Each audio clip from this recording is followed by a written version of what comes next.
मला आदर आहे. म्हणजे जळगाव जिल्ह्याने मला मोठं केलेलं आहे. मी सिद्धार्थ हॉस्टेलमध्ये राहणारा विद्यार्थी होतो, पण मला 3 वेळेला लोकसभेमध्ये, 2 वेळेला राज्यसभेमध्ये, महाराष्ट्र सरकारमध्ये मंत्री बनवण्यामध्ये आणि केंद्रामध्ये तिसऱ्यांदा माननीय मोदी सरकारमध्ये मी मंत्री आहे. माझ्या पक्षाचं आहे की लोकसभेमध्ये मेंबर नसतानाही नरेंद्र मोदी यांनी मला जी संधी दिलेली आहे त्याचं कारणच हे आहे की जळगाव जिल्हा माझ्या पाठीशी आहे, उत्तर महाराष्ट्र माझ्या पाठीशी आहे, महाराष्ट्र माझ्या पाठीशी आहे. आणि माझा पक्ष मी नागालँडमध्ये पर्यंत वाढवलेला आहे. नागालँडमध्ये माझ्या पक्षाचे 2 आमदार आहेत. मणिपूरमध्ये माझा पक्षाला मान्यता मिळालेली आहे आणि गन्ना किसान हे आम्हाला सिम्बॉल मिळालेला आहे. आणि अंदमान निकोबार असेल, लक्षद्वीप असेल, दादरा नगर हवेली असेल, दीव दमन असेल, साऊथ इंडिया असेल, नॉर्थ इंडिया असेल, सर्व राज्यामध्ये माझ्या पक्षाचं युनिट आहे. पण मला दिल्लीमध्ये जाण्याची संधी मिळाल्यानंतर ज्या ठिकाणी पूर्वीच RPI नव्हता त्या राज्यामध्ये सुद्धा मी पक्ष वाढवलेला आहे.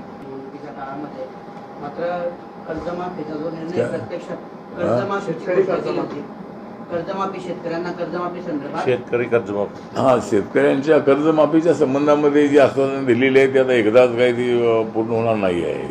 5 वर्ष आमच्या समोर आहे. त्यामुळं लाडकी बहीण यांना 21 रुपये देण्याची घोषणा करण्यात आली होती. निवडणुकीच्या पूर्वी कोल्हापूरमध्ये झालेल्या त्या सभेमध्ये एकनाथ शिंदे मुख्यमंत्री होते आणि देवेंद्रजी आणि अजितदादा डेप्युटी CM होते. मी त्या ठिकाणी RPIचा अध्यक्ष म्हणून होतो. तर त्या ठिकाणी 21 रुपये देण्याची घोषणा नक्कीच करण्यात आलेली होती. पण ही जी मागणी आहे ती मागणी आम्ही नाकारलेली असं अजिबात नाही आहे. तर नक्कीच आता आमची आर्थिक परिस्थिती थोडी सुधारल्यानंतर आपल्या लाडक्या बहिणीने 21 रुपये देण्याचा निर्णय होणार आहे. आणि कर्जमाफीचा जो निर्णय आहे हा सुद्धा टप्प्याटप्प्याने नक्कीच होणार आहे. आम्ही जे आश्वासन दिलेलं आहे ते आश्वासन पाळण्याची भूमिका माननीय देवेंद्र फडणवीस यांच्या सरकारची आहे. आणि नक्कीच या महाराष्ट्रातल्या शेतकऱ्यांचं कर्ज माफ होईल अशा पद्धतीची मला अपेक्षा आहे. उसके बाद जब भाजपा सत्ता में, तो आपने कहा मोदी जी हमारे बहुत अच्छे फ्रेंड है, तो क्या माना जाए, आप जिस पक्ष को सपोर्ट करते हैं उसकी सत्ता आ जाती है या जिसकी सत्ता आती है आप उनके साथ हो जाते हैं, मंत्री बन जाते हैं? नहीं, मैं जिनके साथ जाता हूँ वो सत्ता में आते हैं. तो ऐसा है कि आज तक महाराष्ट्र का इतिहास है कि RPI में कितने भी गुट रहे लेकिन मेरा गुट जिनके साथ रहा, कांग्रेस साथ में रहा तो कांग्रेस पार्टी हमेशा सत्ता में रही. लेकिन जब मैंने कांग्रेस पार्टी को छोड़ा तो उनको सत्ता से बाहर जाना पड़ा है. BJP शिवसेना को सत्ता मिली है. तो मैं जिनके साथ जाता हूँ वो मेरे फ्रेंड होते हैं और जिनके साथ मैं जोड़कर आता हूँ मेरे दुश्मन बन जाते हैं. लेकिन कभी कभी वो मित्र भी बन सकते हैं. मतलब मुझे हवा का रुख मालूम है. मैंने पार्लियामेंट में भी बोला है कि अभी नरेंद्र मोदी जी की हवा है तो मैं उस हवा के साथ रहूँगा. अगर मैं उल्टा जाऊँगा तो मेरे समाज का भी नुकसान होगा, मेरा भी नुकसान होगा. तो ऐसा कुछ नहीं है. लेकिन मुझे पहले मालूम नहीं था कि मोदी साहब सत्ता में आने वाले हैं. लेकिन जिनके साथ मैं जाता हूँ उनको सत्ता मिलती है और उसके बदले मुझे सत्ता देनी ही पडती है. चंद्रकांत खैरे म्हणाले त्यांनी मनसेमध्ये जावं. चंद्रकांत खैरेंना जर त्यांना मुख्यमंत्री बनवायचं असेल तर ते मुख्यमंत्री होतील या चंद्रकांत खैरे हा हास्यास्पद अशा पद्धतीचं त्यांचं ते स्टेटमेंट आहे. त्यामुळं उद्धव ठाकरे यांनी त्यांना काढून टाकावं. चंद्रकांत खैरे उद्धव ठाकरेंचे कार्यकर्ते आहेत. आणि उद्धव ठाकरे म्हणाले राज ठाकरे, उद्धव ठाकरे, आदित्य ठाकरे मुख्यमंत्री होतील. अच्छा, आदित्य ठाकरे. आपण ठीक आहे, आदित्य ठाकरेवर काही मुख्यमंत्री होणार नाहीत आणि होत असतील त्यांना बहुमत मिळाल्यावर होतीलही, परंतु त्यांना बहुमत मिळणार नाही. आणि आमची महायुती अत्यंत स्ट्रॉंग आहे. आम्ही देवेंद्र फडणवीस, एकनाथ शिंदे आणि अजितदादा पवार आणि मी, आम्ही सर्वजण म्हणजे आम्ही एकत्र आहोत. आम्ही एकत्र आहोत. 4 वेळ आला तर करू आम्ही त्यांच्यावर वार. त्यामुळं वार करण्यासाठी आम्ही इथं एकत्रित आहोत. त्यामुळे आदित्य ठाकरे मुख्यमंत्री जर बहुमत मिळालं तर त्यांना शुभेच्छा आहेत आमच्या. का साथ सबका विकास हा त्यांचा नारा आहे. आमचं सरकार मुस्लिम विरोधी नाही. आम्ही जे वक्फ बोर्डचं जे बिल पास केलेलं आहे त्यामध्ये 288 मतांनी हे बिल लोकसभेमध्ये पास झालेलं आहे. आणि 128 मतांनी राज्यसभेत हे बिल पास झालेलं आहे. आणि वक्फ बोर्डाच्या सगळ्या जमिनी आणि प्रॉपर्टी काही लोकांच्या हातात होती, त्याचा सर्वसामान्य मुसलमानांना अजिबात फायदा होत नव्हता. आणि म्हणून सरकारने हे जे बिल आणलेलं आहे हे बिल मुस्लिम विरोधी नाही. अपोजिशननी जाणीवपूर्वक समाजामध्ये फूट पाडण्याची भूमिका घेतलेली आहे. आणि गरीब मुसलमानांना जर या बिलाचा फायदा होत असेल तर हे मुस्लिम विरोधी बिल आहे अशा पद्धतीची भूमिका घेणं अत्यंत अयोग्य होतं. पण विरोधकांनी मुस्लिम मतं मिळवण्यासाठी जर हा प्रयत्न केलेला असला तरी मागच्या निवडणुकीमध्ये जो 8% मतं आमच्या इंडियाला मिळालेली आहे मुसलमानांची. आणि 3 तलाकचा विषय असेल, 370 आर्टिकल जम्मू काश्मीरमधून हटवण्याचा विषय असेल, जम्मू काश्मीरमधला आतंकवाद हा जवळजवळ 99% संपत आलेला आहे. आणि आतापर्यंत त्या ठिकाणी 3 कोटीपेक्षा जास्त लोक टुरिस्ट त्या ठिकाणी गेलेले आहे. पूर्वीच्या काळामध्ये लोकांना भीती वाटत होती, आता आर्मीच्या हातामध्ये सगळे अधिकार आल्यामुळं काही ठिकाणी मुठभेड होते, काही ठिकाणी आतंकवादी आणि आपल्या आर्मीमध्ये ते डिफेन्समध्ये संघर्ष होतो, त्यामध्ये अनेक लोक मारले गेलेले आहेत, काय आपले जवान शहीद झालेले आहेत. पण ओव्हरऑल जम्मू काश्मीरमध्ये मोठ्या प्रमाणामध्ये शांतता आहे. आणि काश्मीरच्या डेव्हलपमेंटसाठी, काश्मीरच्या शांततेसाठी आपल्याला त्या ठिकाणचं 370 आर्टिकल हटवणं अत्यंत आवश्यक होतं. काँग्रेसच्या काळामध्ये ते हटवलं गेलं असतं तर आतापर्यंत त्या ठिकाणी फार मोठ्या पद्धतीने चांगला बदल होऊ शकला असता.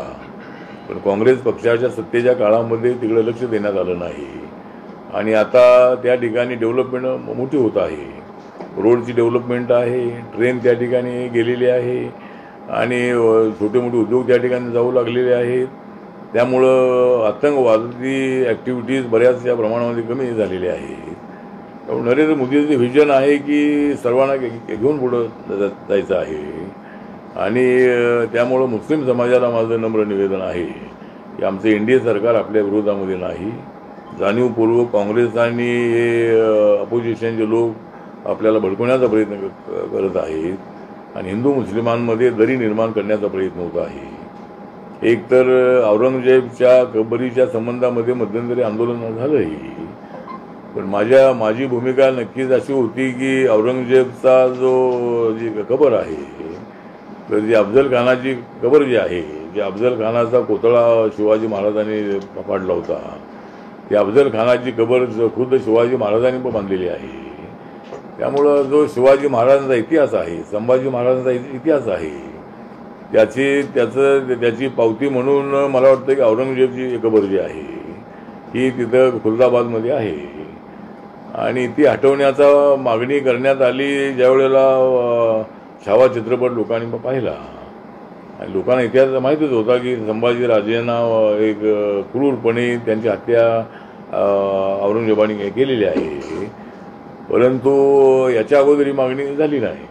पण आता छावा चित्रपट पाहिल्यानंतर लोकांना वाटलं की अरे एवढी क्रूर हत्या करण्यात आलेली आहे. पण त्याचा इतिहास तर असा आहे की संभाजी महाराजांच्यावर हल्ला केल्यानंतर त्यांची बॉडी ज्यावेळेला वडू नावाच्या गावात आणली होती, भीमा कोरेगावच्या बाजूला वडू नावाचं गाव आहे, त्या ठिकाणी गोविंद महार नावाचा आमचा एक पैलवान होता. त्यांनी डेअरिंग करून तो त्या ठिकाणी गेला आणि त्यांनी अस्ताव्यस्त असणारी बॉडी त्यांनी सरळ केली आणि त्यानंतर तिथं अंत्यविधी झालेला आहे. वडूला तिथं शिवाजी महाराजांचं, आपल्या संभाजी महाराजांचं स्मारक आहे. आणि शिवाजी महाराजांच्या सैन्यामध्ये अनेक मावळे होते. शिवाजी महाराजांच्या सैन्यामध्ये अनेक मुसलमान मावळे होते. शिवाजी महाराजांनी हिंदू मुस्लिम भेद केलेला नाही. पण महाराष्ट्रामध्ये अलीकडच्या काळामध्ये काही लोक एक आक्रमक भूमिका मांडत आहे आणि समाजामध्ये फूट पाडण्याचा प्रयत्न करत आहे. पण माझ्या पक्षाची भूमिका ही आहे की बाबासाहेबांच्या संविधानातला भारत उभा करायचा असेल तर हिंदू असेल, मुस्लिम असेल, शीख असेल, ईसाई असेल, बौद्ध असेल, जैन असेल, पारशी असेल, लिंगायत असेल, या सर्व धर्माच्या लोकांना एकत्रितपणे घेऊन आपला बंधुभाव जो आहे, हा बंधुभाव वाढवण्यासाठी आपलं संविधान आहे. आणि बाबासाहेबांनी फार मोठ्या कष्टाने संविधान लिहिलेलं आहे. त्यामुळे संविधानातला भारत उभा करायचा असेल तर हा हिंदू मुस्लिम वाद होता कामा नये अशी माझी भूमिका आहे. आणि त्या दृष्टिकोनातून माझा पक्ष जो आहे हा समाजाला एकत्र आणण्यासाठी, समाजामध्ये समता प्रस्थापित करण्यासाठी आम्ही प्रयत्न करत आहोत आणि बाबासाहेबांच्या संविधानाचा अमृत महोत्सव आहे आणि संविधान जे आहे ते संविधान सभेमध्ये पास झालेलं आहे, परंतु त्याच्यामध्ये बाबासाहेब आंबेडकरांचा सर्वात मोठा वाटा आहे. संविधानाचं नाव आलं की तिथं बाबासाहेबांचं नाव येतं आहे, इतरांची नावं त्याची येत नाही आहे. पण संविधानामध्ये सगळ्यांचा वाटा आहे. राजेंद्र प्रसाद हे त्यामध्ये अध्यक्ष होते, पंडित जवाहरलाल नेहरू होते, अनेक लोक होते.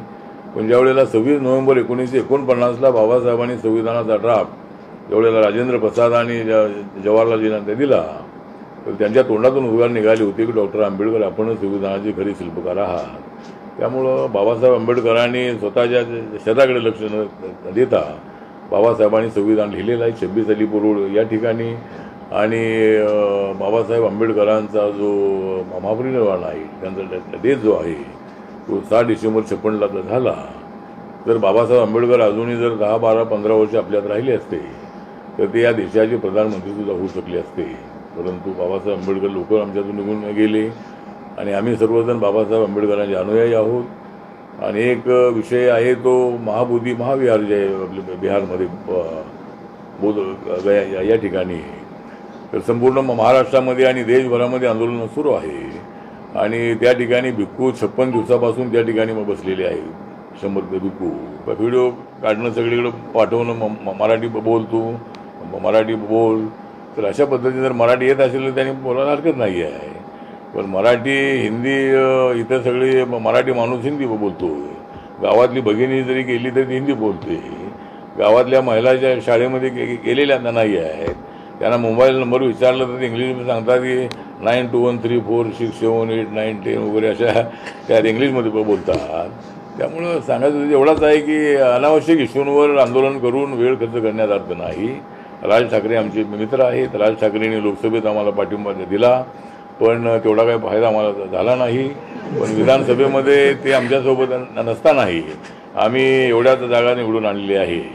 त्यामुळं 237 जागा ज्या आहेत त्या विधानसभेत आम्ही निवडून आणल्या आणि आमच्या दलित बहुतांचं जे मतदान आहे ते मोठ्या प्रमाणामध्ये महायुतीला झालेलं आहे. त्यामुळे देवेंद्र फडणवीस यांच्याकडे आमची मागणी आहे की आमच्या पक्षाला एक MLC मिळाली पाहिजे, आमच्या पक्षाला एखादं मंत्रिपद मिळालं पाहिजे आणि ते द्यावं अशी आमची मागणी आहे. सत्तेमध्ये जो सहभाग आहे, DPTC आहे, जिल्हा तालुक्याच्या कमिटी आहेत, SO आहे, काही महामंडळं आहेत, त्याच्यामध्ये आम्हाला संधी द्यावी अशी त्यांच्याकडे आमची मागणी आहे. त्यांच्याकडे मागणी आपण केलेली आहे. आणि RPIला आमचा छोटा पक्ष आहे पण तो अत्यंत इमानदार पक्ष आहे, उलटसुलट भूमिका न घेणार आहे. नरेंद्र मोदींच्या नेतृत्वावर विश्वास ठेवून नरेंद्र मोदी आणि बाबासाहेबांची अनेक स्मारकाची कामं पूर्ण केलेली आहेत. हिंदू मिल या ठिकाणी बाबासाहेबांचा एवढा मोठा पुतळा उभा राहतो, 350 फुटाचा पुतळा आणि 100 फुटाचं फाउंडेशन. आणि देशामध्ये सरदार वल्लभभाई पटेल यांच्यानंतर सर्वात उंच पुतळा बाबासाहेबांचा आहे. आणि अमेरिकेमध्ये जो स्टॅच्यू ऑफ लिबर्टी आहे त्याच्यापेक्षा जास्त उंच असणारा पुतळा आहे. त्यामुळं बाबासाहेब आंबेडकरांचं स्मारक अत्यंत चांगलं होतं आहे. 1-1.5 वर्षामध्ये त्या ठिकाणी त्याचं लोकार्पण मोदी साहेबांच्या हस्ते होईल आणि अनेक ठिकाणी बाबासाहेबांची स्मारकं पूर्ण केलेली आहेत. आणि नरेंद्र मोदीजी संविधान बदलणारे नाहीत, उलट संविधान बदलणाऱ्यांना ते बदलणारे आहे. त्यामुळं नरेंद्र मोदीजी अत्यंत स्ट्रॉंग आहेत आणि राहुल गांधी जोपर्यंत आहे तोपर्यंत आम्हाला चिंता अजिबात नाही. म्हणजे काँग्रेस पार्टीचे नेते म्हणून राहुल गांधी सध्या ॲक्टिव्ह आहेत, डॅशिंग थोडे बनलेले आहेत, पण अनावश्यक टीका टिप्पणी करून काँग्रेस इमेज खराब करण्याचे प्रयत्न करत आहेत. आणि त्यामुळं 2029ची निवडणूक नरेंद्र मोदी जिंकणार आहे. आणि 2029मध्ये नरेंद्र मोदी प्रधानमंत्री झाले की मी सुद्धा त्यामध्ये मंत्री होणार आहे. त्यामुळं आपण प्रयत्न करा. लोकशाहीमध्ये जर लोकांनी आपल्याला सत्तेवर आणलं तर आमची हरकत नाही आहे. पण आमचा प्रयत्न असा आहे की 2029मध्ये सत्तेवर यायचं असा आमचा प्रयत्न आहे. आज तुम्ही कलेक्टर साहेबांचं कौतुक केलं की ते हिंदी भाषिक असून मराठी चांगलं बोलतात. तुम्ही तिकडे गेल्यावर मराठी भाषिक असताना हिंदी चांगलं बोलतात. मनसेची जर भूमिका आपण मुंबईमध्ये पाहिली तर मराठीचाच आग्रह धरला पाहिजे.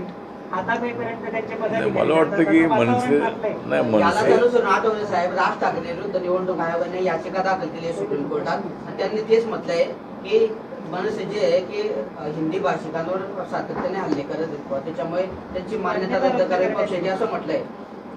नाही, मला वाटतं की मान्यता रद्द करू नये, परंतु राज ठाकरेंच्या भूमिकेशी आम्ही सहमत नाही. मुंबई ही राजधानी आहे, आर्थिक राजधानी आहे आणि मुंबईने अनेक लोकांना आधार दिलेला आहे. मुंबईने अनेक भाषिकांना त्या ठिकाणी संधी दिलेली आहे आणि मराठी भाषिकांची तर मुंबई आहेच आहे. मराठी त्या ठिकाणी बोललं पाहिजे हे पण ठीक आहे. आणि साऊथ इंडियाची मुलं असतील, नॉर्थ इंडियाची मुलं असतील, नॉर्थ ईस्टची मुलं असतील, मुली असतील, ते अत्यंत चांगली मराठी बोलतात. पण आता बँकेमध्ये जाऊन तुम्ही म्हणाल की ते मराठीमध्ये हे सगळं करा, तर ही भूमिका अत्यंत अयोग्य आहे. मला असं वाटतं की माननीय देवेंद्र फडणवीस हे मुख्यमंत्री आहेत, गृहमंत्री आहेत, त्यांनी इकडे लक्ष देणं अत्यंत आवश्यक आहे.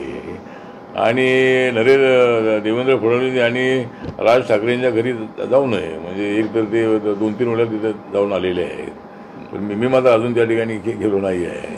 त्यामुळे ठीक आहे, मित्र म्हणून जायला हरकत नाही आहे. पण अशी भूमिका घेऊन मुंबईला बदनाम करणं किंवा मुंबईची जी इकॉनॉमी आहे ती कोल्यात करण्याचा प्रयत्न करणं.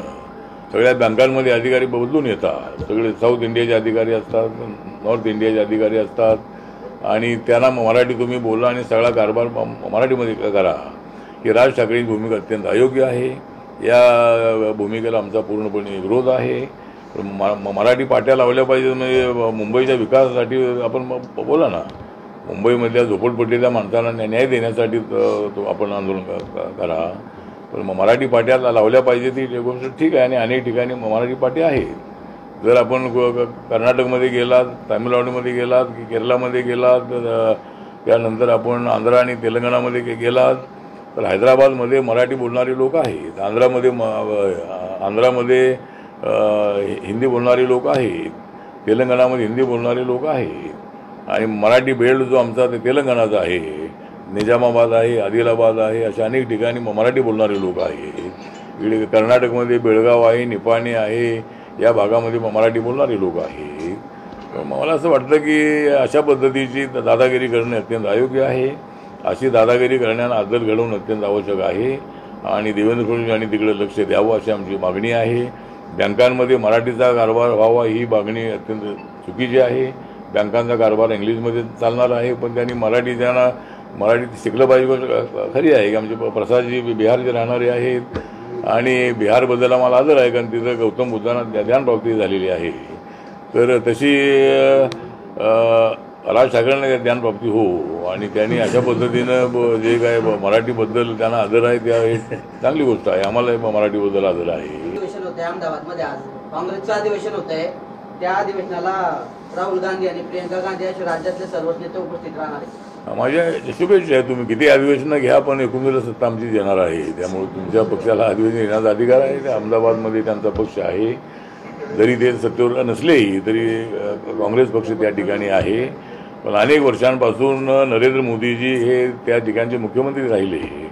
अनेक आपल्याला आठवण सांगतो की नरेंद्र मोदीजी जरी ओबीसी समाजाचे आहेत, नरेंद्र मोदी तेलीच्या समाजाचे आहेत, नरेंद्र मोदी यांचं वडनगर नावाचं गाव मेहसाणा जिल्ह्यामध्ये आहे आणि नरेंद्र मोदींच्या गावामध्ये एक बौद्ध भिक्खूंचं सेंटर होतं.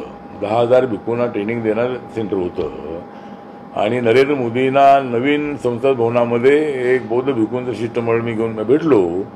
त्यावेळेला ते म्हणाले की पहिलंच मला धार्मिक शिष्टमंडळ भेटतं आहे आणि ते बौद्ध धर्माचं शिष्टमंडळ आपण आणलेलं आहे. तर त्यांनी मला सांगितलं की ते 14ला प्रधानमंत्री झाल्यानंतर त्यांना जे जिनपिंग आपले चायनाचे जे अध्यक्ष आहेत, काय नाव त्यांचं,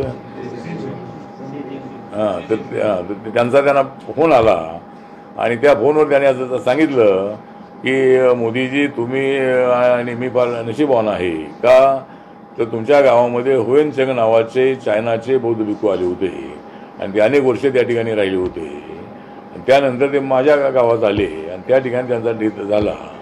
तर तुम्ही आणि आपण अत्यंत जवळचे आहोत, तर तुम्ही चायनामध्ये आल्यानंतर माझ्या गावी या. आणि मोदी साहेब त्या ठिकाणी जाऊन आलेले आहेत. आणि दुसरी आठवण अशी आहे की ते मुख्यमंत्री असताना त्यांच्या मुख्यमंत्री निवासाच्या बाहेर बुद्धाची मूर्ती आहे. आपण जर त्या ठिकाणी गेलात तर त्या ठिकाणी 7-8 फुटाची बुद्धाची मूर्ती आहे आणि आपण गांधीनगरच्या मंत्रालयामध्ये एंट्रीमध्ये गेलात तर त्या ठिकाणी 10-12 फुटाची बुद्धाची मूर्ती आहे. त्यामुळं गौतम बुद्ध हा विश्वशांतीचा विचार देणारे ते आहे. त्यामुळे कुठल्या एका धर्माचा विषय नाही आहे. त्यामुळं मोदी साहेबांनी इथेच सांगितलं आपल्या भुवनेश्वरला प्रवासी भारतीयांच्या कार्यक्रमात गेल्यानंतर, युक्रेन आणि रशियाचं युद्ध पाहिल्यानंतर, हमास आणि इस्रायल युद्ध पाहिल्यानंतर मोदीजी म्हणाले की आम्हाला युद्ध नको आहे, आम्हाला बुद्ध हवा आहे. त्यामुळं नरेंद्र मोदीजी हे आपले दलित बौद्धांना शक्ती देणारे असे नेते आहेत. त्यांच्याबद्दल जो गैरसमज केला जातो हे संविधान बदलतील, कुणाच्या बापाचा बाप आला तरी संविधान बदलू शकत नाही. आणि आम्ही जोपर्यंत जो त्या मंत्रिमंडळामध्ये आहे तोपर्यंत कोणालाही संविधान बदलू देणार नाही आणि संविधान कोणी बदलू शकत नाही. जळगाव जिल्ह्यात आलेले आहे, त्यामुळे आपलं मनपूर्वक स्वागत आहे. एकूणच जळगाव जिल्ह्याबद्दल आपलं मत काय? जळगाव जिल्ह्यामधलं म्हणजे मला तशी कसली नाही हाव, म्हणून मी आलेलो आहे जळगाव. नाही 1500 रुपये तर मी मिळतायतच आता, पण वाढवून देण्याची घोषणा होती तर ती घोषणा काय आम्ही नाकारलेली असं अजिबात नाही आहे. आता हे पहिलंच बजेट आलेलं आहे. या वर्षभरामध्ये आपल्या रेव्हेन्यू वाढल्यानंतर त्यांना 2100 करण्याचा आमचा प्रयत्न आहे. आम्ही काही त्याच्यातून मागे हटणार नाही आहोत. आता चाहे किसी की भी हो, आठवले साहब रहेंगे मंत्री. हाँ तो मतलब नागपुर की तो बहुत लोगों को अच्छी लगती है संतरी, नागपुर की बहुत ही मीठी लगती है सबको संतरी, फिर मैं क्यों नहीं बनूंगा मंत्री.